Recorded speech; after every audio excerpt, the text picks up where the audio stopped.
Narito na nga ang dapat nating aabangan ngayong Lunes sa Akusada.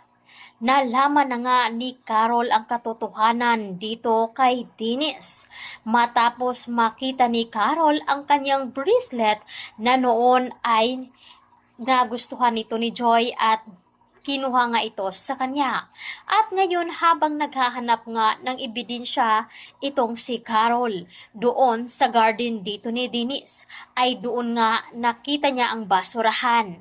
Agad niya itong tiningnan, kaya doon bumungad kay Carol ang bracelet na nga ito ay pag-aari kay Joy.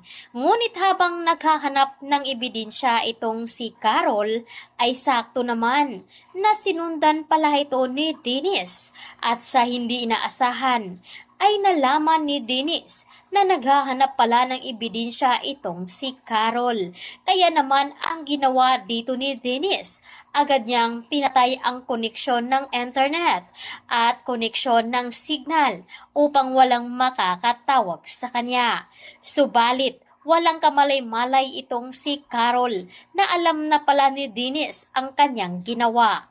Kaya naman, habang gumagawa ng maiinom itong si Dennis, walang kaalam-alam si Carol na mayroon palang inilagay itong si Dennis sa kanyang inumin.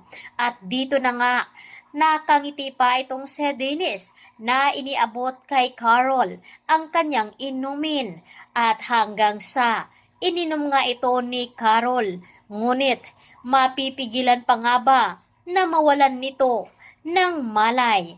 Samantalang, ito namang si Wilfred at kasama nga ang investigador na si Jigo. Papunta nga sila noon ngayon sa kinaroroonan at sa bahay dito ni Dennis upang sagipin itong si Carol.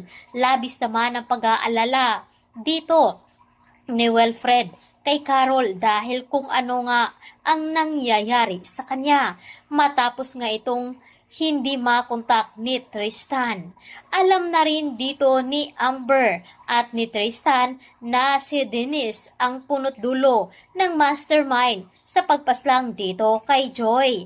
At dito na nga ngayong Lunes ay dito na nga ay mahuhuli na nga dito ni Wilfred ang ginawa ni Dennis kay Carol.